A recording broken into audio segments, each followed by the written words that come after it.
ada Kisra ya, Raja Kisra II itu ketika Rasulullah memberikan surat, menyampaikan surat ajakan dakwah, Kisra itu merobek-robek. Dan kemudian Rasulullah itu mendoakan semoga Allah merobek-robek kerajaannya. Dan betul 23 tahun kemudian dinasti Sasania di Iran itu porak-poranda. Itu. Sementara Heraklius itu Nasrani. Tetapi dia lebih simpatik. Ketika dikirim surat oleh Rasulullah itu lebih simpatik. Meskipun sampai akhir hayat Heraklius itu tidak mukmin, tetapi dia lebih simpatik. Karena itu kaum mukmin dan Rasulullah lebih cenderung mendukung, bersimpati kepada bangsa Romawi yang Nasrani. Binasrillah yang surmayasya. Jadi Allah juga, pertolongan Allah itu juga menjangkau non-muslim. Itu yang perlu dikasih tahu.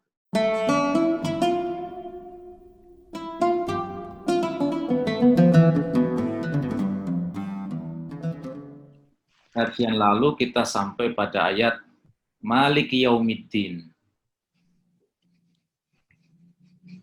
Kemarin perlu saya rewind sebentar untuk yang baru bergabung pada sesi pagi ini, bahwa para ulama membagi keabsahan bacaan Malik Yaumiddin itu dengan mim panjang Malik yang berarti pemilik, dan yang kedua Malik dengan mim pendek. Jadi, Imam Tobari telah mengantarkan pemahaman kepada Malik Yaumiddin. Karena kenapa penguasa atau raja hari kebangkitan, hari pembalasan?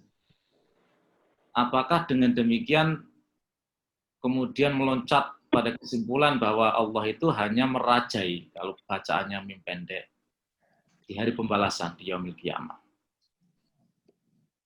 Jawabannya tidak. Allah menguasai, memiliki, merajai seluruh alam semesta, baik di dunia dan di akhirat. Tetapi kenapa disebut dengan Malik Yaumiddin? Karena di hari kebangkitan, di hari pembalasan, tidak ada kekuasaan lain selain kekuasaan Allah. Yang berlaku hanya amrullah, hanya perintah Allah. Ini sebagaimana disebutkan juga di dalam surat Infitar, wa ma adraka ma yaumuddin, itu kan. Malik yaumiddin wa ma adraka ma yaumuddin, tsumma ma adraka ma yaumuddin, yauma la tamliku nafsun li nafsin syai'a wal amru yauma idzin lillah. Jadi kalau di akhirat itu tidak ada urusan kecuali urusannya Allah. Keputusan tidak ada selain keputusan Allah. Kali di dunia, Malik itu dibagi. Jadi di Al-Quran disebutkan kata Malik itu tidak hanya monopoli Allah, tetapi Malik itu juga sebagian didelegasikan kepada kekuasaan manusia. Karena itu misalnya di ayat Al-Quran itu ada ayat wa qala nabiyyuhum innallaha qad ba'atha lakum taluta malika. Jadi Allah telah mengirim Talut sebagai raja, sebagai Malik. Talut ini salah satu seorang pemimpin yang punya keunggulan dan keutamaan fisik, yang kemudian diangkat oleh Allah sebagai raja untuk mengalahkan Jalut atau Goliat. Nanti Talut ini akan dibantu oleh seorang pemuda yang mampu membunuh Goliat atau Jalut, itu namanya Daud. Nabi Daud itu nabi sekaligus raja. Jadi yang Malik itu bukan hanya monopoli Allah. Malik itu juga digunakan sebagai raja bagi manusia. Tetapi Al-Fatihah ini mengingatkan bahwa Malik yang ada pada manusia, mulk yang ada pada manusia, itu sifatnya nisbi. Karena kekuasaan itu yang hakiki hanya milik Allah. Ini nyambung dengan ayat yang kedua, alhamdulillahi.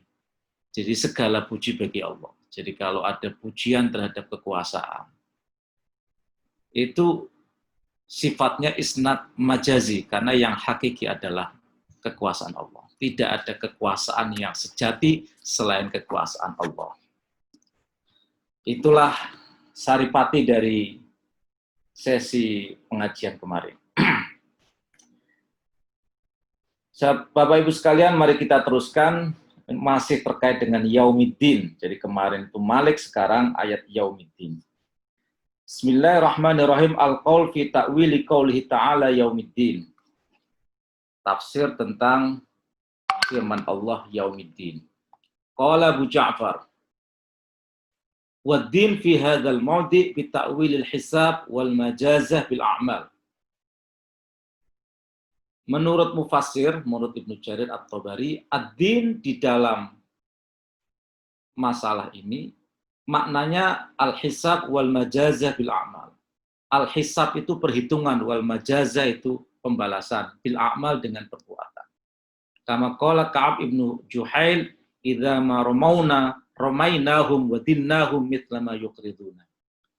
Idza ma ramauna, ketika idza ma ramainahum, jika kalian melempar, kami melempar. Wadinnahum mitlama yuqriduna, dan kami akan menagih mitlama, sebanding setimpal ma yuqriduna, yang kamu pinjamkan kepada kami. Ini syair di dalam bahasa Arab.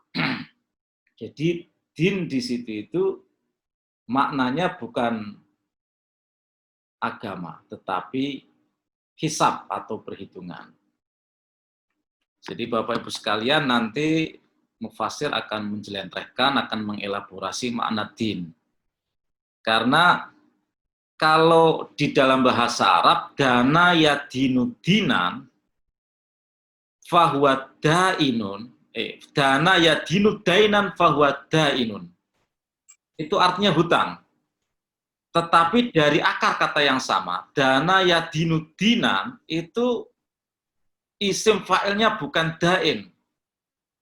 Jadi agama dari dana yadini itu, dari mustaq kata yang sama, ada yang berarti agama, ada yang berarti ketaatan, ada yang berarti perhitungan, ada yang berarti dari itu nanti hutang. Jadi kalau ada ungkapan dalam bahasa Arab, al-wa'du dainun, bukan al-wa'du dinun. Janji itu hutang. Tapi kalau dibalik, itu bisa dibaca bukan dainun. Jadi ad-dinu wa'dun. Agama itu janji. Inilah bahasa Arab itu. Jadi kita agak akan mengalami kesulitan kalau belajar bahasa Arab secara sepenggal tanpa menguasai tasrif. Karena misalnya dari kata yadin, dana yadinu, itu masdarnya bisa dainan, bisa dinan. Yang artinya berbeda. Kalau din artinya agama, ketaatan, pembalasan. Kalau dain artinya hutang. Meskipun kalau kita analisis bisa ada benang merah. Agama itu ya hutang. Hutang kepada siapa? Kepada Allah. Itu sama dengan perjanjian. Janji itu hutang. Jadi kita ini menanggung, setiap anak cucu Adam menanggung perjanjian agung. Perjanjian itu hutang. Sebagaimana di dalam Al-Quran itu disebutkan, wa idh akhadha rabbuka min bani adama min zuhurihim dzurriyyatahum wa asyhadahum alaihim alastu birabbikum qalu bala syahidna. Ketika Allah mengeluarkan dari tulang sulbi anak cucu Adam, keturunan mereka yang beranak pinak, dan kemudian Allah melakukan perjanjian, wa asyhadahum, perjanjian kesaksian, alastu birabbikum, bukankah aku ini Tuhanmu? Mereka yang dikeluarkan dari sulbi anak cucu Adam menyatakan qalu bala syahidna, benar kami bersaksi bahwa engkaulah Tuhan kami. Jadi tauhid itu adalah hutang kita kepada Allah, sebagaimana diperjanjikan melalui perjanjian primordial. Ini sesuatu yang sifatnya sudah diperjanjikan kepada kita sebelum kita lahir, janji kita untuk mengesahkan Allah, mentauhidkan Allah. Wa kama qala al-akhar wa'lam wa aikin anna mulkaka zail wa'lam bi annaka ma tadinu tudan. Ini ada juga syair di dalam bahasa Arab, wa'lam ketahuilah wa aikin dan yakinlah anna mulkaka zail, bahwa kerajaanmu akan sirna. Wa'lam dan ketahuilah bi annaka sesungguhnya engkau mata dinu tudanu, apa yang engkau hutang tudanu akan ditagih. Jadi yakni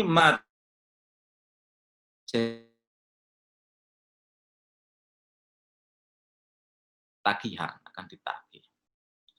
Wa min dzalika qaulullahi jalla tsana'u. Arti ini juga ada di dalam firman Allah, kalla bal tukadzibuna biddin, ini surat Al-Infitar.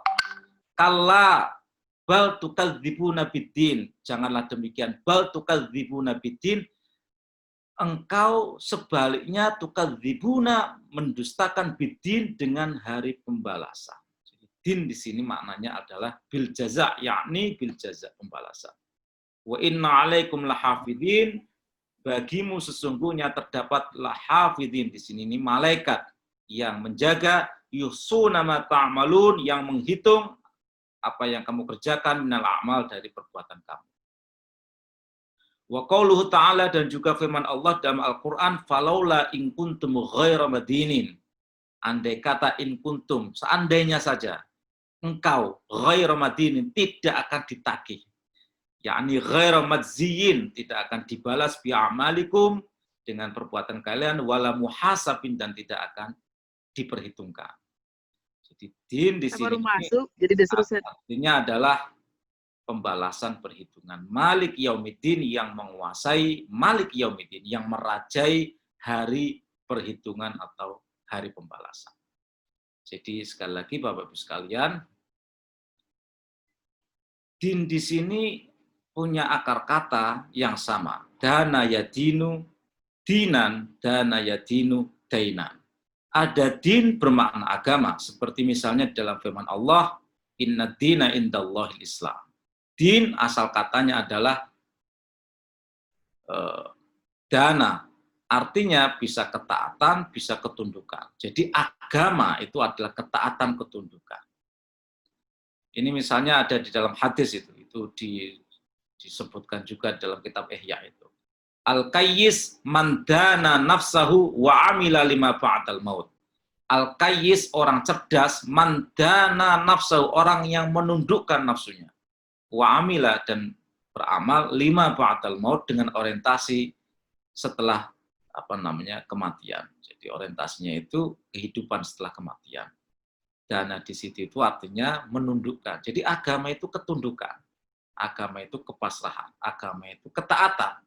Dari akar yang sama, agama itu, akar katanya sama, hutang, perjanjian. Jadi perjanjian primordial antara anak cucu Adam, ketika mereka dikeluarkan dari tulang sulbi mereka, kemudian Allah bertanya, alastu birabbikum, bukankah aku ini Tuhanmu? Qalu bala syahidna. Kenapa ini diperjanjikan? Di ayat selanjutnya itu, ini kami buat perjanjian agar kalian kelak di akhirat tidak lupa ketika ditagih, ketika diperhitungkan.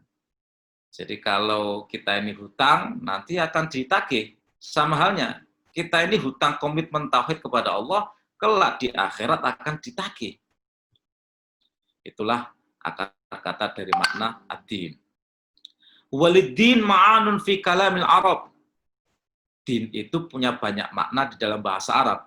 Ghairu ma'nal hisabi wal jaza, selain dari makna hisab, perhitungan, wal jaza, dan pembalasan. Sanadkuruha fi amanikiha insyaallah. Nanti kelak akan saya uraikan di tempat khusus. Jadi saya cicil tadi keterangannya.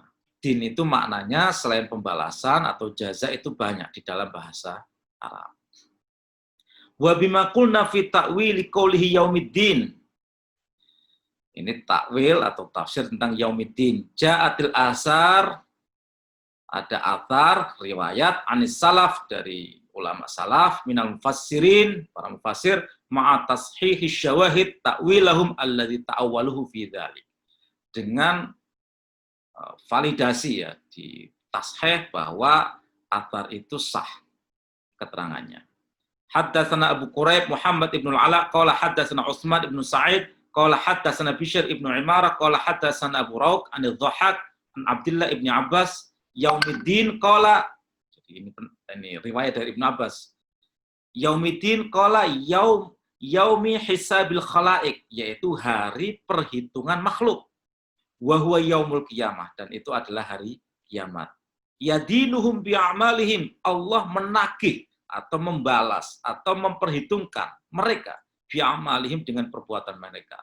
In khairan fa khairan. Jika perbuatan itu baik, maka baik balasannya. Wa in syarran fa syarran. Jika jelek, maka jelek juga.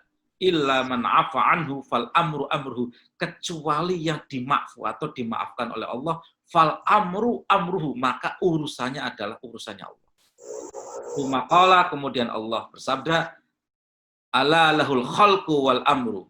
Summa qala, ini mohon maaf ini. Summa qala, kemudian Ibnu Abbas mendukung keterangannya ini dengan firman Allah, ala lahul khalqu wal amru. Ingatlah, lahu bagi Allah, al khalqu makhluk Allah, wal amru dan amar Allah. Jadi di hari perhitungan itu seluruh makhluk akan dihisab. Jika perbuatannya baik, maka balasannya surga. Jika amalnya buruk, maka balasannya neraka. Illa man afa anhu, kecuali yang dilebur oleh Allah. Jadi Allah itu Maha Pengampun. Di dalam Al-Quran, dalam bahasa Arab, ada dua idiom yang digunakan untuk menunjukkan pengampunan Allah itu. Ada ghafaro, itu artinya Allah memberikan pengampunan, tetapi rekod atau catatan perbuatan dosa kita itu masih ada. Dipertunjukkan, diperlihatkan kepada kita. Kamu pernah berbuat jelek, kamu pernah, ya seluruh track record kita itu diperlihatkan yang jelek-jelek itu. Tapi kemudian diampuni oleh Allah. Itu namanya ghafaro.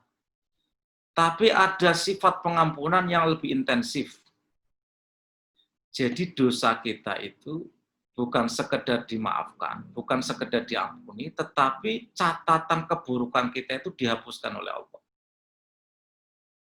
Jadi al-afu itu sifat Allah yang lebih intensif. Lebih intensif ketimbang al-ghafuru atau ghafurun.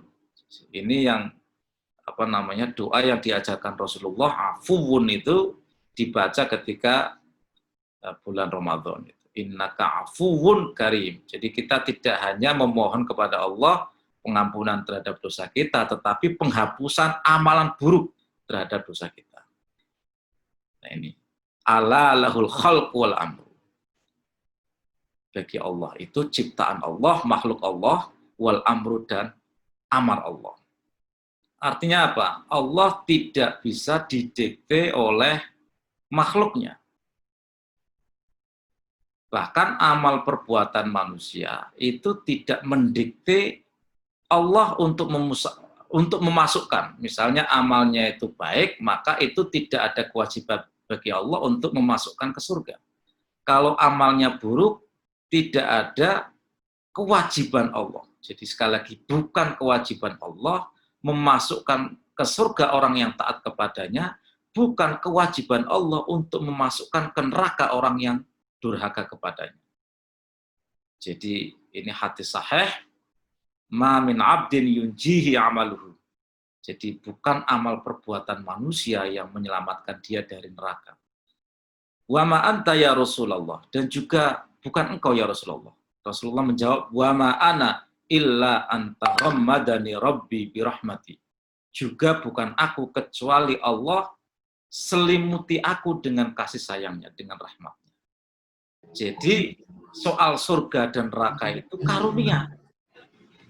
Fadlullah. Jadi surga itu karunia Allah. Neraka juga kemurahan Allah. Komisaris saya. Jadi Tidak ada kewajiban Allah karena kita baik, kemudian kita tagih. Ya Allah, aku kan sudah berbuat baik.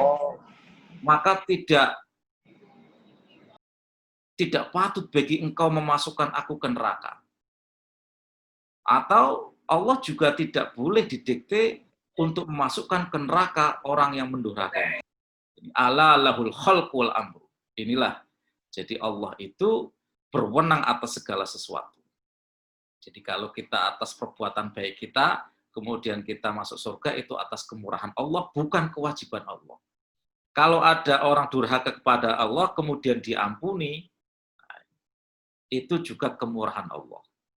Jadi kalau berbuat baik, in khairon fa khairon, itu keadilan Allah.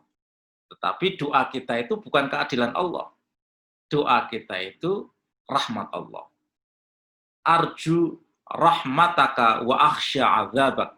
Jadi kita ini berharap rojak kepada kemurahan Allah, wa akhsya azabak, dan takut kepada siksamu. Riwayat berikutnya, haddatsani Musa ibnu Harun al-Hamdani qala haddatsana Amr ibnu Hammad al-Qannat qala haddatsana Asbad ibnu Nasr al-Hamdani an Ismail ibnu Abdurrahman as-Sudai an Abi Malik wa an Abi Salih an Ibnu Abbas an Marra al-Hamdani an Ibnu Mas'ud wa an-nas bin ashabin Nabi sallallahu alaihi wasallam malik yaumiddin huwa yaumul hisab. Yaitu hari perhitungan. Jadi sama. Ini mendukung riwayat berikutnya bahwa malik yaumiddin, din di sini adalah hari perhitungan, yaumil hisab. Hadatsana Hasan ibnu Yahya qala akhbarana Abdul Razzaq qala akhbarana Muammar an Qatadah fi qouli malik yaumiddin qala yaumun yadinullahu al-ibadah bi'amalihim, yaitu hari yadinu, Allah membalas al-ibadah hamba bi'amalihim. Jadi yaumiddin itu hari di mana Allah membalas perbuatan hambanya. Jadi ada sesuatu yang dibalas spontan saat ini. Itu namanya ajilan. Ajilan pakai ain. Ajilan itu spontan. Jadi perbuatan baik maupun buruk kita itu ada yang dibalas di dunia ini, namanya ajilan. Ada yang ditangguhkan, pakainya hamzah, ajilan. Jadi ada yang ajilan, ada yang ajilan. Jadi tidak semua ganjaran perbuatan kita itu dibayar tuntas di dunia. Ada yang ditangguhkan, baik itu perbuatan baik maupun perbuatan jahat. Ada perbuatan baik kita, cicilannya itu, ibarat di dunia perbankan itu, di kreditnya itu dikit di dunia, tapi saldonya itu diperbanyak di akhirat. Ada orang yang di dunia dibalas, ya. Ada orang yang di dunia dibalas tuntas, di akhirat nggak ada bagian. Wa ma lahum fil akhirati min khalaq. Jadi orang-orang kafir itu, kalau dia ini Rahman Rahimnya itu, Rahman Rahim Allah itu, kalau di dunia dia giat bekerja, dia berbisnis dengan cara yang profesional, kerja keras, efisien, efektif, dia mungkin akan mendapatkan ganjaran dari aktivitas dia yang bersungguh-sungguh itu dalam bentuk kekayaan material, tetapi dia tidak punya saldo di akhirat. Ada juga orang beriman, kerja keras, tapi kemudian banyak cobaan, nggak kaya-kaya. Itu barangkali Allah sisakan saldo ganjarannya itu di akhirat.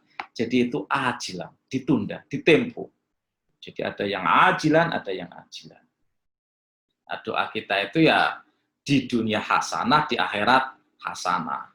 Jangan di dunia sini susah, di akhirat susah juga. Ini namanya syaqiyun, orang yang celaka itu. Ya kalaupun di akhirat agak susah-susah dikit, di akhiratnya agak senang itulah, lumayan itu. Jangan sampai di dunia ini kita ini sudah sengsara, di akhirat sengsara pula itu. Cilaka namanya. Al-qaul fi ta'wili qouli ta'ala iyyaka na'budu wa iyyaka nasta'in. Ini tadi tuntas penafsiran Imam Thabari ayat 4. Sekarang kita teruskan ayat kelima. Iyyaka na'budu wa iyyaka nasta'in. Qala Abu Ja'far wa ta'wilu qoulihi iyyaka na'budu. Tafsir terhadap firman Allah iyyaka na'budu. Lakallahumma nakhsha'u wa nadhillu wa nastakinu. Laka kepadamu Allahumma wahai Allah, nakhsya'u kami khusyuk, kami tunduk. wa nadhillu kami menghinakan diri, wa nastakinu dan kami takluk.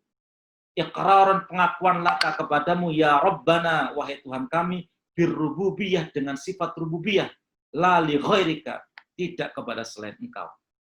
Jadi iyyaka na'budu artinya kami takluk, kami tunduk, kami menghamba, kami menghinakan diri hanya kepadamu. Jadi yang patut kita sembah, yang patut menjadi subjek dari penghambaan kita menghinakan diri kita, itu hanya kepada Allah. Nakhsha'u wa nadhillu, dan kita menghinakan diri. Bapak Ibu sekalian, coba kita perhatikan itu, gerakan sujud itu. Di dalam gerakan sujud itu, posisi kepala, itu mahkota kita, mahkota anak cucu Adam itu muka, kepala kita. Itu posisinya ada di bawah, mohon maaf, aurat kita, bokong kita. Jadi kubul sama dubur itu diistilahkan Al-Quran itu sawatihima. Jadi barang jelek itu yang aurat perlu ditutupi. Itu posisi kepala kita ketika sujud itu ada di bawah bokong kita. Itulah tingkat penghambaan yang paling total. Tetapi pada saat kita sujud itu, itulah posisi terbaik ketika manusia paling dekat kepada Allah. Jadi semakin kita menghamba kepada Allah, semakin kita menghinakan diri kita kepada Allah, semakin dekat kita kepada Allah. Dan posisi yang paling dekat seorang hamba, itu ketika sujud. Aqrab ma yakunul abdu min rabbihi wa huwa sajid. Itu kata Rasulullah. Posisi terdekat seorang hamba kepada Tuhannya ketika dia sedang sujud. Nah, ketika kita sedang sujud itu tingkat penghambaan diri kita yang paling tuntas, dan pada saat itu kita paling dekat. Jadi iyyaka na'budu hanya kepadamu ya Allah, na'budu kami menyembah, nakhsha'u wa nadhillu wa nastaqinu. Kama haddatsana Abu Quraib, ini penafsiran ini sebagaimana riwayat Abu Quraib qala haddatsana Utsman ibnu Sa'id qala haddatsana Bishr ibnu Imarah qala haddatsana Abu Raud anil Dhahak an Abdullah ibnu Abbas qala Jibril li Muhammad sallallahu alaihi wasallam. Malaikat Jibril berkata kepada Nabi Muhammad, "Qul, katakan ya Muhammad, wahai Muhammad, iyyaka na'budu, hanya kepadamu kami menyembah. Ai iyyaka nuwahhidu, hanya kepadamu nuwahhidu kami mengesakan. Kami bertauhid, wa nakhafu dan kami takut, wa narju dan kami berharap, ya Rabbana, wahai Tuhan kami, la ghairaka, bukan kepada selain." Jadi ada dua riwayat. Sumbernya sama-sama dari Ibnu Abbas. Yang pertama, iyyaka na'budu itu hanya kepadamu kami tunduk. Riwayat yang kedua, hanya kepadamu kami bertauhid, kami mengesahkan, kami menyaketukan, wa nakhafu dan kami berharap, wa narju dan kami takut, wa narju dan kami berharap. Dari dua riwayat ini, Ibnu Jarir memilih riwayat yang pertama. Jadi kecenderungan ada dua riwayat itu, riwayat yang pertama, yaitu iyyaka na'budu itu ya ai nakhsha'u wa nadhillu. Wa dzalika min qaul Ibnu Abbas bi makna ma qulna. Ibnu Abbas itu riwayat Ibnu Abbas ini sebagaimana yang kami sampaikan. Wa inna makhtarna al-bayan an ta'wilihi, tetapi yang kami pilih dari penjelasan Ibnu Abbas itu bi annahu bi makna nakhsha' wa nadhillu wa nastaqinu, yaitu yang maknanya itu nakhsha'u, kami tunduk, wa nadhillu kami menghinakan diri, wa nastaqinu dan kami takluk. Dunal bayan bukan penjelasan anhu dari Ibnu Abbas bi annahu bi makna narju wa nakhafu, yang artinya narju kami berharap, wa nakhafu dan kami takut. Wa in kana raja wal khauf la yakunani illa ma'abillah. Meskipun raja dan khauf itu tidak mungkin tanpa adanya ketundukan. Dillah, kehinaan. Li'annal ubudiyah, karena penghambaan atau ubudiyah atau ibadah inda jami'il Arab, menurut seluruh penggunaan bahasa Arab, asluha, asalnya adillah, yaitu ketundukan, kehinaan. Wa annaha tusamma tariq al-mudallal alladhi qad wata'atsul aqdam wa dhallalatsu as-sabilah mu'abbad. Di dalam bahasa Arab, at-tariq al-mudallal, yaitu jalan yang diinjak, mudallal. atau yang ditundukkan, alladzi qad wata'atsul aqdam, yang diinjak telapak kaki, wa dhallalat susabilah, dan diinjak-injak asabilah orang yang berjalan, namanya mu'abbad. Jadi jalan yang diinjak itu namanya mu'abbad. Itu kalau dalam bahasa Jawa itu gedibal. Jadi kalau ada tanah yang diinjak itu namanya gedibal. Jadi sering dalam penggunaan bahasa Jawa itu, kamu jangan mau jadi gedibalnya orang lain. Artinya apa? Diinjak seperti tanah. Ini sama dalam bahasa Arab itu, ada tanah yang diinjak, diperhambakan, yang ditundukkan. Ini sebagaimana tertuang di dalam syair, wa min dzalika qaulu Tarafa Ibnul Abd, tubari itaqan najiyatin wa atsba'at wadhifan fawqa maurin mu'abbadin. Tubari, engkau berpacu, itaqan najiyat, unta-unta berlomba-lomba, wa atsba'at saling menyusul, wadhifan langkah demi langkah, fawqa maurin mu'abbadin, di atas maurin ay at-tariq mu'abbadin, yang ditaklukkan, ditundukkan atau diinjak. Jadi yakni bil maur at-tariq wa bil mu'abbad al-mudhallal al-mautu, yaitu tanah yang dipijak. Jadi Bapak Ibu sekalian, ta'abbud itu artinya penghambaan.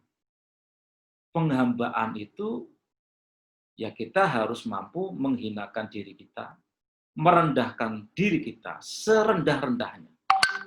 Sebagaimana tanah yang kerap kali diinjak. Tanah itu kan diinjak-injak. Tapi kita itu tidak bisa tegak tanpa tanah yang diinjak, yang kita pijak itu. Karena itu di dalam ajaran tasawuf, Ibnu Athaillah As-Sakandari itu berkata, idfin wujudaka, pendamlah dirimu. Kalau kita pendam itu artinya di atas atau di bawah. Kalau kita disuruh pendamlah dirimu, itu artinya kita harus berada di bawah tanah. Dan asal-usul kita itu tanah. Dan kepada Allah lah yang pantas kita ini menghambakan diri, menghinakan diri. Jadi di dalam bahasa Arab, tanah yang ditaklukkan, diinjak, yang mu'abbad. Budak yang diperhambakan, diinjak, dirampas haknya, itu juga mu'abbad. Jadi Malik Yaumiddin itu din di situ itu hari pembalasan. Iyyaka na'budu, hanya kepadamu na'budu, kami menyembah, artinya kami menghinakan diri, kami merendahkan diri serendah-rendahnya hanya kepadamu. Tidak boleh kepada makhluk. Kenapa iyakanya itu di muka? Karena hanya itu ada tuh tafsir. Kalau di dalam bahasa Arab itu, di dalam ilmu nahwu, iyaka di muka itu maknanya tafsir, hanya kepadamu. Iyaka hanya kepadamu. Nak butuh kami menyembah. Al-qaulu fi ta'wili qouli ta'ala, tafsir dari firman Allah, wa iyyaka nasta'in. Jadi iyyaka na'budu, hanya kepadamu kami diri, wa iyyaka nasta'in qala Abu Ja'far, wa makna qaulihi wa iyyaka nasta'in wa iyyaka rabbana, dan hanya kepadamu rabbana Tuhan kami, nasta'inu kami mohon pertolongan, ala ibadatina, kepada ibadah kami, atas ibadah kami. Jadi kami memohon pertolongan atas kemampuan kami untuk menyembahmu.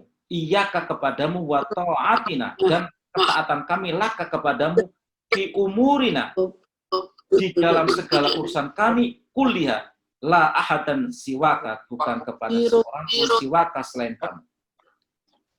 Kenapa hanya kepadamu kami mohon pertolongan? Sebab irkana mayyakfuru bika, sebab ada orang yang mengingkarimu, kafir kepadamu, yasta'inu fi umurihi, memohon pertolongan di dalam urusannya, ma'budahu, kepada yang disembahnya, alladzi ya'budu, yang disembahnya, minal authani dunaka. Minal authan, berhala-berhala, dunaka, selain kamu. Wa nahnu, dan kami bika kepadamu, nasta'inu, memohon pertolongan, fi jami'i umurina, atas segala urusan kami, mukhlisina, ikhlas lakal ibadah, Ikhlas di sini ini memurnikan hanya kepadamu al-ibadah menyembah. Wa iyyaka nasta'in, nanti akan dijelaskan oleh Ibnu Jarir, kita ini bisa beribadah kepada Allah karena pertolongan Allah. Ini bisa beribadah kepada Allah karena ditolong oleh Allah. Ini penjelasan ini sekaligus menegaskan, ini ada sambungan dari ayat ayat sebelumnya itu, Alhamdulillahirabbil alamin. Segala puji hanya bagi Allah. Begitu juga, kalaupun kita ini beribadah, kita diberikan kemampuan itu untuk beribadah, itu juga karena pertolongan Allah. Karena itu tidak pantas. Kita itu ujub. Kita ini ujub terhadap amal perbuatan kita. Misalnya kita ini bisa berbuat baik. Misalnya sholat malam. Kita bisa tahajud, bangun jam 3 pagi. Kemudian ujub. Dengan amalnya itu kemudian membuat dia itu ujub itu. Itu amal ibadahnya itu sudah lengser nilainya. Karena apa? Sesungguhnya kalau kita bisa bangun malam jam 3, itu karena kita itu diberikan maunah oleh Allah untuk bangun malam. Kalau kita bersedekah, diberikan kelapangan rezeki dan kelonggaran hati untuk bersedekah, itu karena pertolongan dari Allah. Kita diberikan kemampuan untuk taat, itu karena maunah dari Allah. Kita diberikan kemampuan untuk menjauhi maksiat, itu juga karena maunah dari Allah. Jadi hanya bagi Allah segala pujian, kita menyembah kepadanya, dan kita senantiasa memohon pertolongan untuk diberikan kemampuan beribadah kepada Allah. Karena itu, doa yang diajarkan oleh Rasulullah itu, yang dianjurkan untuk dibaca selesai sholat itu, Allahumma a'inna ala dzikrika wa syukrika wa husni ibadatik. Ya Allah, tolonglah kami ala dzikrika, untuk selalu mengingatmu, wa syukrika, bersyukur padamu, wa husni ibadatik, dan beribadah terbaik kepada kamu. Jadi iyyaka na'budu wa iyyaka nasta'in, di sini dijelaskan dalam riwayat, maknanya itu kita ini ya memohon senantiasa pertolongan kepada Allah untuk mampu beribadah kepada Allah. Karena kita tidak tahu pungkasan atau akhir dari perbuatan kita. Bisa jadi kita ini sekarang ini diberikan kemampuan oleh Allah untuk ibadah itu, untuk misalnya bangun malam. Begitu kita ujub, Allah cabut maunah itu dari diri kita. Sehingga pungkasan perbuatan kita nggak tahu. Kita ini hanya berdoa semoga husnul khatimah.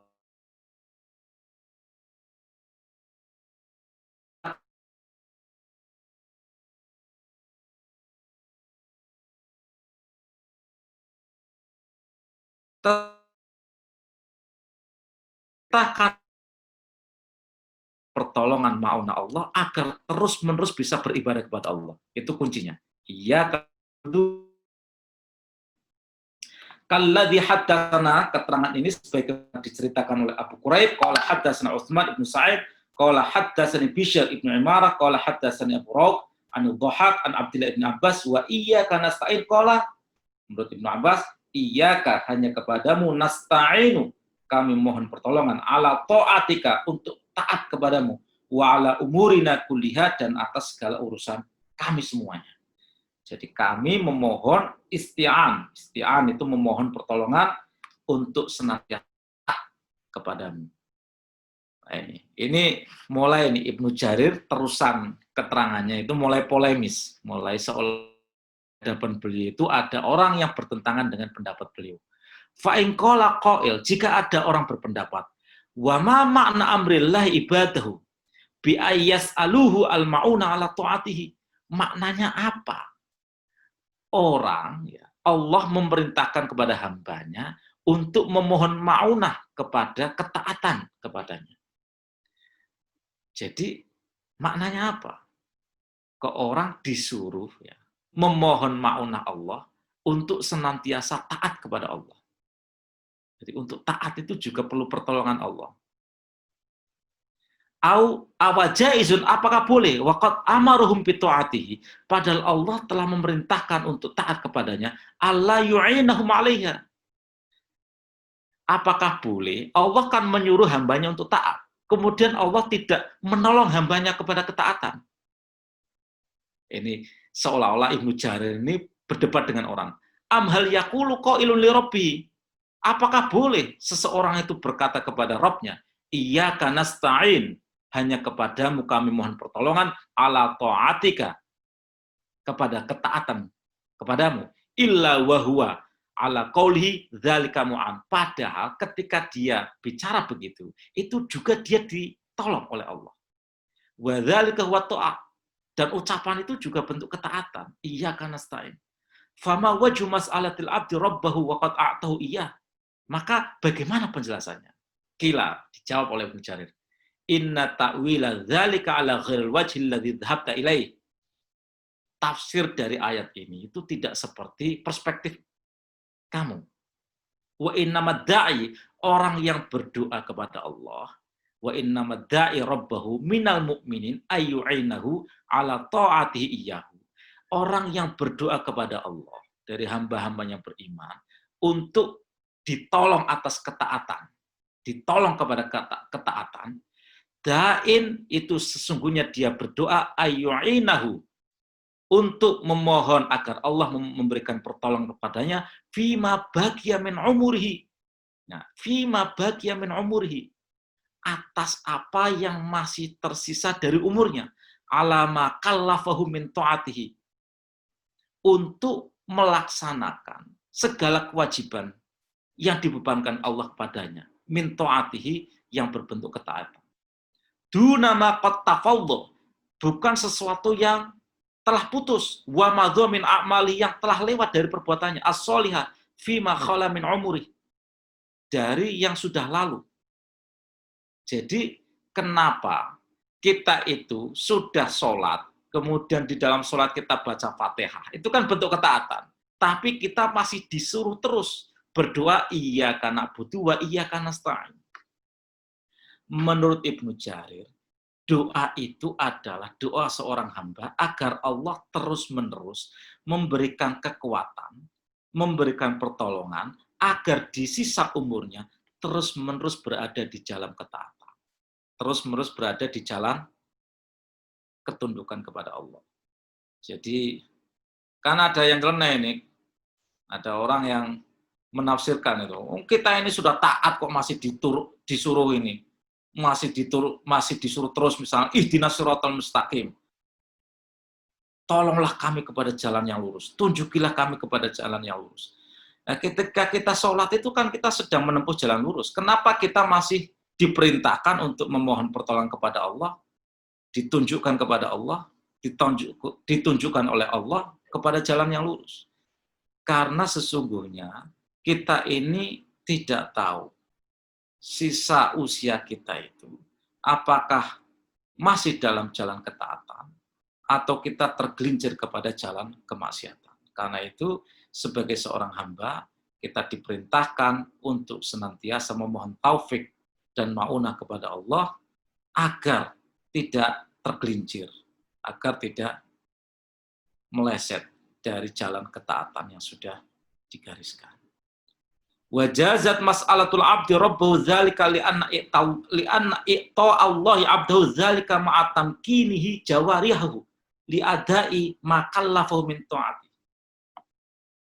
Doa ini juga bisa dimaknai bahwa Allah memberikan kemampuan seorang hamba untuk patuh kepadanya dalam bentuk memberikan kemampuan organ tubuh kita untuk taat kepada Allah. Dalam bentuk apa? Kesehatan. Li'anna i'ta Allah abdahu dzalika ma'atamkini jawarihahu. Tamkin di sini ini memberdayakan, menguatkan jawarihahu, anggota badan seorang hamba, li'ada imakallafahu, untuk menunaikan segala taklifat, kewajiban. Jadi kalau kita ini bisa sholat, karena Allah itu memberikan kekuatan organ tubuh kita untuk bisa sholat dengan cara sempurna, dengan berdiri. Karena ada orang yang sudah tidak diberikan kemampuan dalam bentuk kekuatan fisiknya untuk beribadah secara sempurna. Itu pun Allah masih tolong dia dengan bentuk lain. Karena tidak harus sholat itu tidak harus berdiri. Kalau tidak mampu berdiri, ya dia bisa berbaring. Kalau nggak bisa berdiri, dia bisa duduk. Kalau nggak bisa duduk, dia bisa rebahan. Kalau nggak bisa rebahan, dia pakai isyarat. Kalau isyarat saja sudah tidak punya, dia sudah tidak punya kewajiban. Artinya apa? Taklifah dari Allah itu selalu memiliki kemampuan untuk dilaksanakan sesuai dengan derajat kapasitas seseorang. Allah tidak memberikan beban yang tidak bisa ditanggung untuk berbuat baik dan menjalankan taklifah dari Allah. Jadi selain doa iyyaka na'budu wa iyyaka nasta'in, maknanya adalah agar di sisa umur kita yang tidak tahu kapan pungkasannya, kita senantiasa dikuatkan oleh Allah, ditolong oleh Allah. Doa itu juga sebagai ekspresi rasa syukur karena Allah telah tamkin, telah memberikan kekuatan kepada fisik kita untuk menjalankan ketaatan kepada Allah.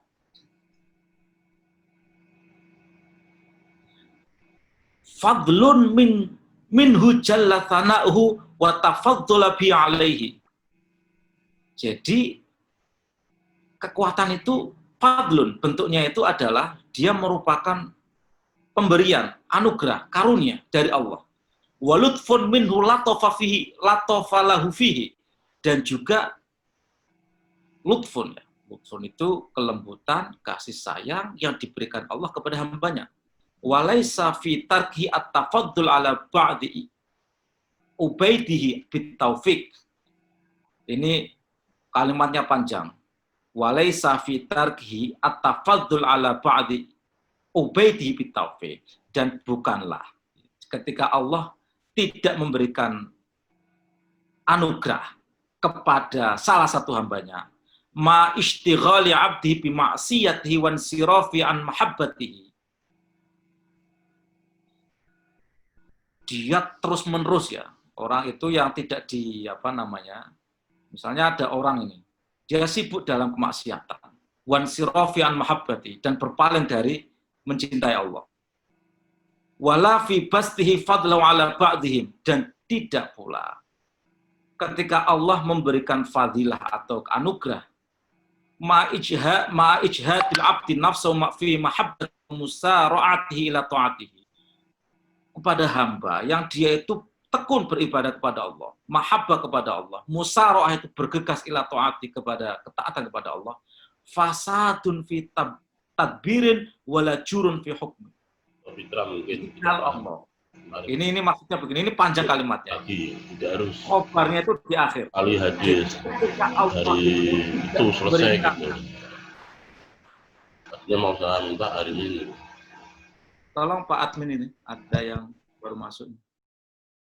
Jadi maksudnya begini, bukanlah itu. Jadi ketika Allah itu tidak memberikan pertolongan ya, kepada hamba yang sedang sesat, kira-kira begitu. Dan ketika Allah melimpahkan keutamaannya kepada hambanya yang sedang sibuk taat, itu kemudian pelanggaran atas hukum Allah. Maksudnya begini, Allah itu menolong kepada siapapun yang dikehendaki oleh Allah untuk ditolong. Dan Allah juga berkuasa untuk menyesatkan siapapun yang disesatkan oleh Allah. Itu semuanya adalah otoritas Allah. Tidak ada kewajiban bagi Allah. Tidak ada kewajiban bagi Allah untuk memberikan pertolongan kepada hambanya atau juga menyesatkan hambanya. Itu tidak ada kewajiban bagi Allah. Karena itu kita dipandu oleh Allah, dibimbing oleh Allah agar senantiasa merendahkan diri kita, menghinakan diri kita, untuk selalu memohon pertolongan kepada Allah agar kita senantiasa dibimbing untuk berada di jalan ibadah, di jalan ta'ah, di jalan yang lurus, shiratal mustaqim. Nah, inilah kandungan makna surah yang secara elaboratif disampaikan oleh Ibnu Jarir At-Tabari. Kesimpulan yang bisa kita capai di dalam uraian ini, yang pertama bahwa kita ini hanya kepada Allah menyembah, kita ini hanya kepada Allah memohon pertolongan. Ketika kita ini beribadah, ketika kita ini diberikan kekuatan untuk ibadah, itu semata-mata sebenarnya adalah pertolongan oleh Allah. Karena itu kita senantiasa disuruh terus-menerus nasta'in, itu memohon pertolongan. Jadi kalau kita sedang berbuat baik, kalau kita sedang diberikan kemampuan untuk menjalankan ketaatan, itu karena pertolongan Allah, bukan semata-mata karena ikhtiar kita, bukan semata-mata karena ketekunan kita. Jadi kalau kita sedang bisa tahajud tengah malam terus-menerus, jangan kemudian kita ini ujub bahwa ini adalah hasil dari ijtihad kita. Kita bisa berbuat baik karena kita ditolong oleh Allah untuk berbuat baik. Dengan cara ini kembali kepada ayat yang kedua, alhamdulillahi rabbil alamin. Segala puji hanya bagi Allah. Jadi kalau makhluk sedang berbuat baik, sesungguhnya, dan kemudian kita puji, sesungguhnya kita sedang memuji Allah yang telah memberikan ma'unah atau pertolongan kepada hambanya untuk berbuat baik. Begitu juga kalau ada hambanya yang sedang sesat, kita doakan kepada Allah. Ihdinas siratal mustaqim. Ketika kita berdoa ihdinas siratal mustaqim itu artinya kita senantiasa memohon kepada Allah agar dimudahkan untuk meniti jalan yang lurus. Yang ditunjuk itu kita loh, bukan orang lain. Jadi yang sesat itu bukan hanya orang lain.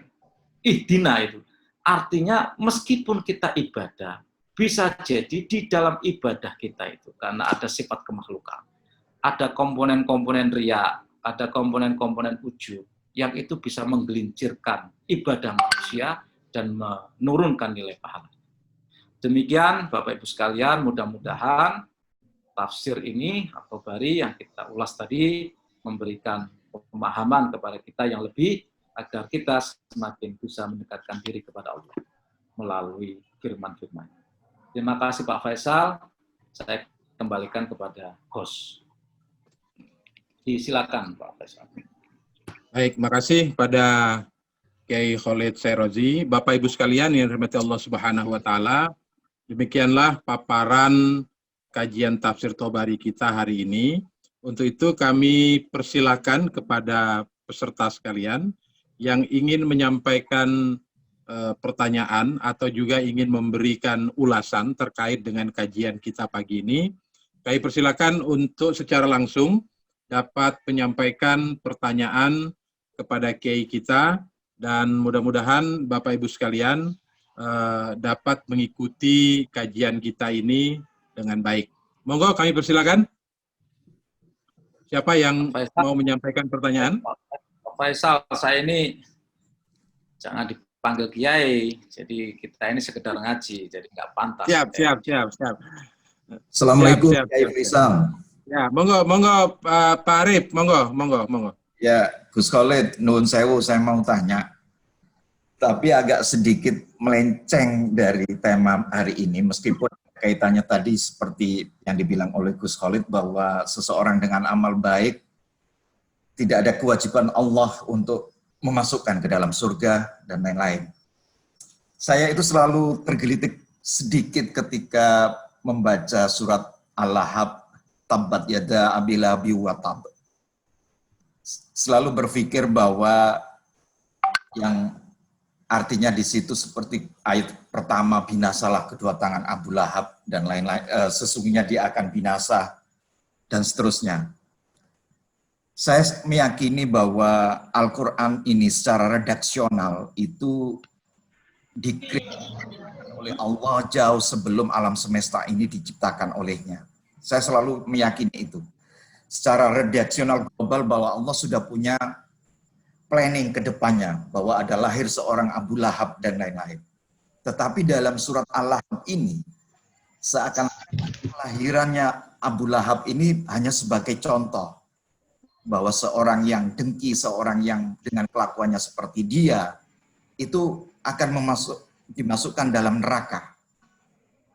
Dan kita meyakini, saya yakin bahwa redaksional Abu Lahab ini jauh sebelum ada kelahirannya Abu Lahab itu sendiri, Gus.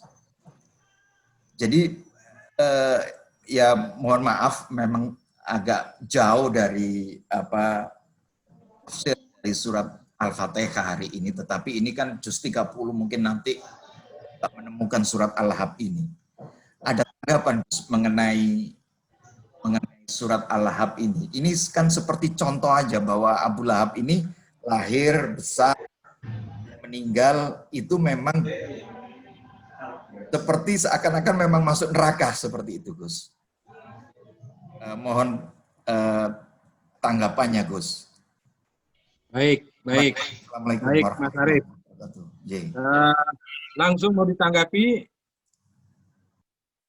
Gus Solid? Oke.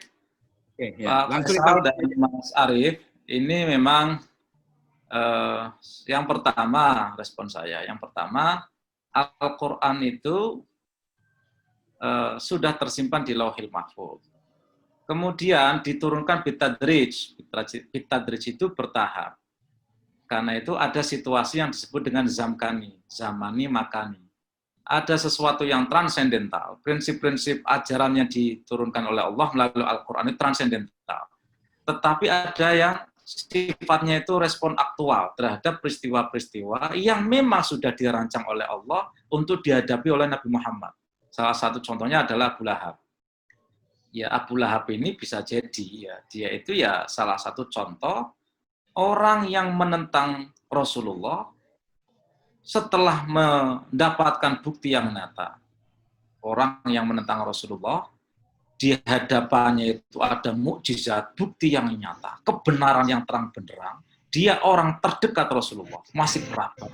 Tapi kemudian menentang Rasulullah terang-terangan. Jadi jenis ini orang yang dinas oleh Allah di neraka. Jadi orang yang menentang Allah dan Rasul-Nya setelah melihat bukti-bukti yang nyata. Jadi itu nanti ada perdebatan itu di antara para ulama. Itu kan Allah ini yaghfiru liman yasha' wa yu'adzibu man yasha'. Allah mengampuni yang dikehendaki, Allah mengadab yang dikehendaki. Tetapi ini mufasir sebagian menyatakan dosanya Abu Lahab itu dosa yang tidak akan diampuni oleh Allah. Karena itu dinas langsung di dalam Al-Quran.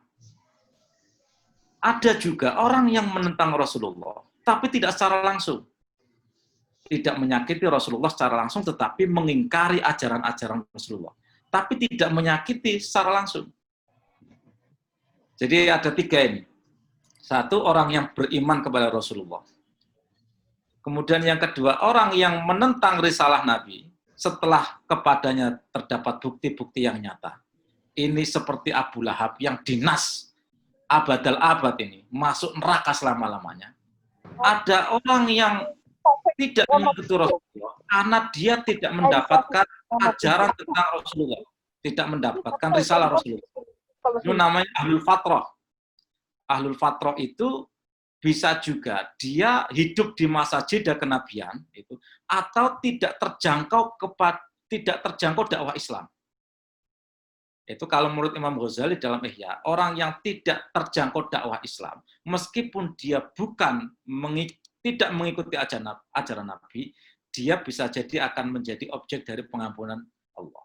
Jadi Abu Lahab ini termasuk orang yang mengingkari Rasulullah, menyakiti Rasulullah bahkan secara fisik setelah melihat bukti-bukti yang nyata. Karena itu kalau kita baca surat Al-Bayyinah itu, lam yakunil ladzina kafaru min ahlil kitabi wal musyrikina munfakina hatta ta'yahumul bayyinah. Mereka itu tidak akan mungkin melepaskan akidahnya sebelum melihat bukti-bukti yang nyata. Ini Abu Lahab itu melihat bukti-bukti yang nyata, tetapi tetap mengingkari Rasulullah, menyakiti Rasulullah. Apa mukjizatnya itu? Rasulullah itu, mereka minta Rasulullah membelah bulan, ditunjukkan kemampuan Rasulullah untuk membelah bulan. Mereka juga mendapatkan informasi tentang bagaimana di sela-sela jari Rasulullah itu mengucur air. Itu kan bayinah, mukjizat. itu juga mereka menentang.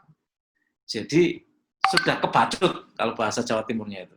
Kafirnya itu kafir kebacut karena itu sebagian ulama, mayoritas ulama, bahkan bukan sebagian, mayoritas ulama, Abu Lahab itu, meskipun Allah menetapkan dirinya, yaghfiru liman yasha' wa yu'adzibu man yasha', tapi Abu Lahab ini tabat yada Abi Lahab.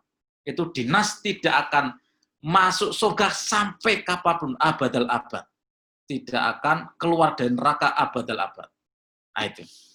Ini agak melenceng, tetapi masih relevan dengan bagaimana rahmat Allah itu bekerja. Jadi meskipun Allah ini warahmati wasi'at kulla syai', rahmatku itu meliputi segala sesuatu.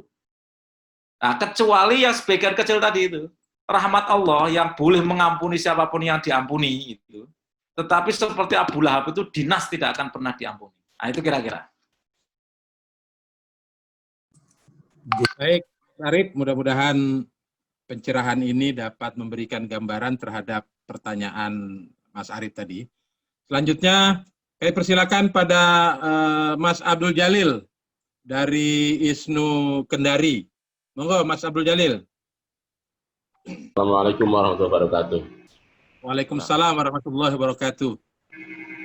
Saya jadi ingat ini kan tema kemerdekaan. Saya kalau khotbah juga pakai ayat Quran surat Ar-Rum, Ustaz Khalid. Quran surat Ar-Rum ayat 5 itu kan memang tadi seperti yang disampaikan Ustaz itu. Binasrillahi yang suruh mayasya. Kemenangan umat Islam, kemenangan kaum Romawi atas Persia itu binasrillahi yang suruh mayasya. Karena Allah mengendaki kemenangan, termasuk di dalam perang Badar 700 melawan 3000 juga menang. Nah, Indonesia selalu saya hubungkan dengan itu. Pada saat yang sama, justru tadi, kalau akhirnya ini pilihan seorang misionis pendakwah gitu. Kalau di kalangan kita kan selalu memberikan ruang yang terbuka ya, bahwa Tuhan itu lebih luas ampunannya itu. Tapi yang belum jelas sampai sekarang kenapa paman Nabi yang selalu membantu Nabi, itu sampai hari ini kan apa yang saya ketahui itu belum mukmin. Bahkan di dalam cerita-cerita kafir Quraisy itu licik sekali, cerdas sekali ya. Untuk mendapatkan kemenangan bantuan Allah itu dia selalu menyebut nama Muhammad. Bahkan Abu Lahab tadi ya, itu konon juga dia setiap hari apa itu juga dapat rahmat Tuhan karena masih menyebut Nabi Muhammad. Ini bagaimana kita menjelaskan tadi satu soal paman Nabi yang sampai hari ini tidak mukmin. Yang kedua, akal sehat kita di mana kalau kemudian ya semua ini kan akhirnya kembali ke soal teologis ya, Jabariyah apa Qadariyah itu ya. Sementara kita Asy'ariyah. Mohon pencerahannya Ustaz ya. Kira-kira begitu. Terima kasih. Syukran. Baik, terima kasih Mas Abdul Jalil dari Sultra. Monggo, Gus Solid merespon pertanyaan dari Mas Jalil. Terima kasih. Saya jawab pendek-pendek mudah-mudahan. Yang pertama, binasrillahi yang suruh mayasya. Jadi Allah itu menolong siapapun yang dikehendaki. Kemenangan Romawi atas Persia. Romawi ini, Romawi Timur ya, itu kan Nasrani. Itu Nasrani, agamanya Nasrani. Sementara Persia itu kafir dan menentang Rasulullah itu secara terbuka. Ada Kisra ya, Raja Kisra II itu ketika Rasulullah memberikan surat, menyampaikan surat ajakan dakwah, Kisra itu merobek-robek. Dan kemudian Rasulullah itu mendoakan semoga Allah merobek-robek kerajaannya. Dan betul 23 tahun kemudian dinasti Sasania di Iran itu porak-poranda. Itu. Sementara Heraklius itu Nasrani. Tetapi dia lebih simpatik. Ketika dikirim surat oleh Rasulullah itu lebih simpatik. Meskipun sampai akhir hayat Heraklius itu tidak mukmin, tetapi dia lebih simpatik. Karena itu kaum mukmin dan Rasulullah lebih cenderung mendukung bersimpati kepada bangsa Romawi yang Nasrani. Binasrillah yang surmayasya. Jadi Allah juga, pertolongan Allah itu juga menjangkau non-muslim. Itu yang perlu dikasih tahu. Jadi binasrillah yang surmayasya. Man di situ itu tidak semuanya orang yang mengikuti risalah Nabi.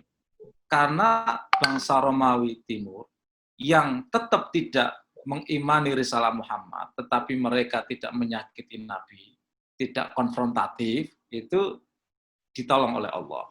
Yang pertama. Yang kedua, Rasulullah itu sangat ingin orang-orang terdekatnya itu mengikutinya. Sangat ingin. Tetapi kemudian diingatkan oleh Allah, wahai Muhammad, hidayah itu bukan kepadamu, bukan milikmu. Innaka lan tahdi man ahbabta walakinnallaha yahdi may yasha. Ini ayat ini asbabun nuzulnya seperti tadi itu. Paman Nabi itu nah yang namanya paman Nabi ini kan macam ini. Ada seperti Abu Thalib. Dia itu tidak syahadat, tetapi selalu mendukung dakwah Nabi, tidak pernah menyakiti Nabi. Karena itu kira-kira orang sebaik ini masa tidak syahadat itu. Rasulullah sangat ingin Abu Thalib itu syahadat. Tapi ditegur oleh Allah. Jadi urusan hidayat itu bukan urusanmu. Urusan hidayat itu urusanku. Tugas kamu itu hanya menyampaikan. Soal kemudian mereka mendapatkan petunjuk atau enggak itu bukan urusanmu.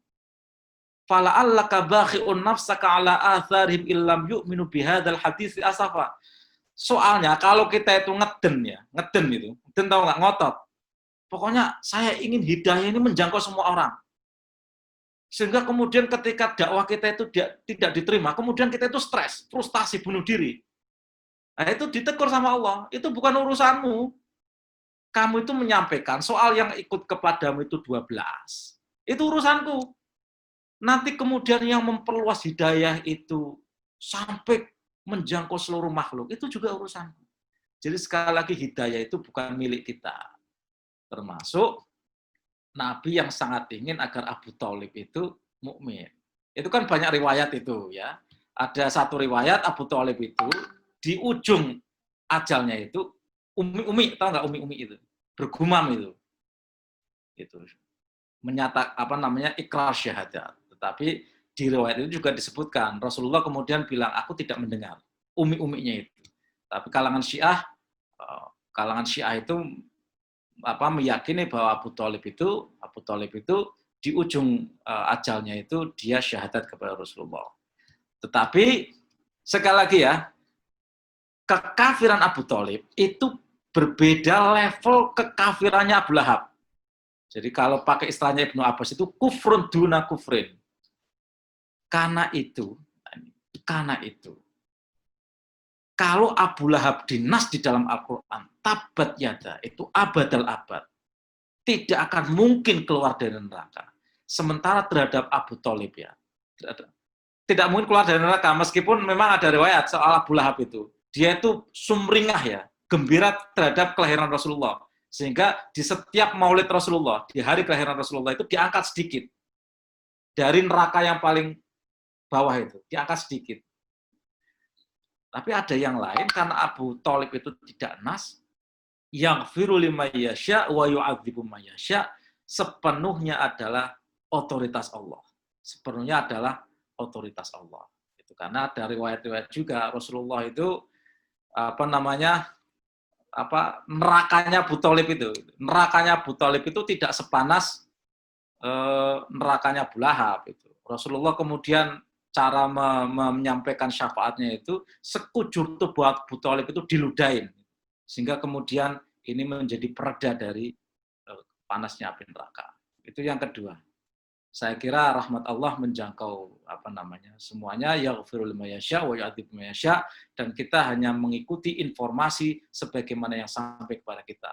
Yang dinas abadal abad, litoghi nama abah, itu adalah orang-orang yang togut itu kebacut, kafirnya itu kebacut, litoghi nama abah itu kebacut itu, sampai kayak Fir'aun itu kan kebacut itu, mengaku Tuhan itu. Tapi kalau orang-orang yang tidak mengikuti Nabi Muhammad karena kebodohannya, atau yang tidak terjangkau risalah Muhammad, mereka mungkin diampuni oleh Allah. Kalau diampuni itu tidak lantas kemudian mereka tidak masuk neraka, bisa jadi dikumbah dulu ya kayak kita. Mukmin yang berdosa, itu kan terserah bagi Allah. Apakah Allah akan menjalankan ghufron atau afu. Kalau ghufron ya diampuni. Tapi rekodnya masih ada. Kalau afu dihapus sama sekali. Atau dibalas, yaumiddin tadi itu. Dibalas sesuai dengan amal perbuatannya. In khairan fa khairan, wa in syarran fa syarran. Saya kira itu. Ada yang terlewat nggak itu tadi dari pertanyaannya Mas Jalil itu? Saya kira penyebutan Cukup, nama Muhammad ketika perang yang dimanfaatkan oleh orang Quraisy untuk perang itu. Iya, itu maksudnya tadi, itu riwayat yang saya tangkap itu, kan didiskon itu, siksaan nerakanya itu didiskon. Gitu. Karena mereka ada yang menyebut nama Muhammad, ada juga yang gembira saat kelahirannya Muhammad. Jadi paman-pamannya ini begitu ada lahir Nabi Muhammad, gembira terhadap hari kelahirannya. Di hari kelahirannya itu mereka dapat diskon, dapat remisi lah. Ada juga orang yang karena menyebut Muhammad dengan manipulatif tetap dapat fadilah karena nama Muhammad itu. Jadi nama Muhammad itu nama agung, nama yang membawa syafaat, sehingga dulu Nabi Adam ketika memohon pertolongan itu ya, memohon pertobatan itu juga di dalam tafsir Ad-Durrul Mansur, fi tafsir Al-Mas'ud disebutkan passwordnya itu Muhammad. Jadi waktu diusir dari surga kemudian turun fataba alaih, kemudian menerima tobatnya, kemudian berdoa itu fatalaqa Adam min rabbih kalimat itu rabbana dhalamna anfusana wa illam taghfir lana wa tarhamna lanakunanna minal khasirin. Itu passwordnya Nabi Muhammad. Kemudian Allah tanya itu, kok kamu pakai nama-nama Muhammad itu? Kira-kira nyenggol Muhammad. Itu aku ketika turun dari surga, aku lihat di Lauh Mahfuz itu termaktub kalimat asyhadu alla ilaha illallah wa anna Muhammadan Rasulullah. Tidak mungkin orang yang namanya bersanding dengan namamu jika bukan orang istimewa. Karena itu aku mau tafaul, aku mau tawasul kepada orang yang istimewa itu. Kemudian Allah terima tobatnya. Jadi karena itu ya kita kalau punya anak laki-laki kasihlah nama Muhammad. Kasihlah nama Muhammad. Jadi kalau badung-badung amat itu mudah-mudahan ya ditolonglah. Jadi ini ayahnya masih tresno, masih mahabbah. Sehingga kalau salah-salah itu disepuro, diampuni sama Allah. Saya kira itu Pak Faisal. Baik. Kita sudah jam 7 lewat 24. Ya. Bapak Ibu sekalian, karena waktu kita memang terbatas, insya Allah kalau ada pertanyaan lanjutan akan kita bahas pada minggu depan. Untuk itu kami persilakan pada Gus Khalid untuk closing statement pada pagi hari ini. Terima kasih Bapak Ibu sekalian. Marilah untuk majelis tafsir kita, ngaji tafsir kita. Saya sekali lagi belum pantas dipanggil kiai. Kita ini hanya balah kita bareng, kita ngaji bareng. Kalau ada yang benar itu datang dari Allah, kalau ada yang salah itu karena kebodohan saya sendiri. Mari kita berdoa menyambut hari kemerdekaan kita. Semoga bangsa dan negara kita senantiasa dijaga oleh Allah. Amin. Semoga seluruh rakyat dan warganya dilindungi oleh Allah. Semoga seluruh bala dan mara bahaya dijauhkan dari negara kita dan di seluruh negara lain yang terkait dengan terimbas. Kalau corona kita doa semoga corona hilang dari muka bumi. Karena kalau kita hanya berdoa hilang dari negara kita tapi negara lain ada padahal kita ini sudah global, maka penyakit itu juga masih rentan untuk terpapar di Indonesia. Karena itu marilah sebelum kita tutup majelis kita baca kita baca surat Al-Fatihah. Yang pertama untuk kejayaan negara kita, keselamatan bangsa kita, kemakmuran rakyat Indonesia. Yang kedua agar seluruh bangsa Indonesia dijauhkan dari mara bahaya. Yang ketiga, agar seluruh keluarga kita, masyarakat kita terhindar dari seluruh ancaman bahaya, ketakutan, ancaman kelaparan, ancaman kesehatan. Semoga yang punya penyakit diangkat penyakitnya oleh Allah.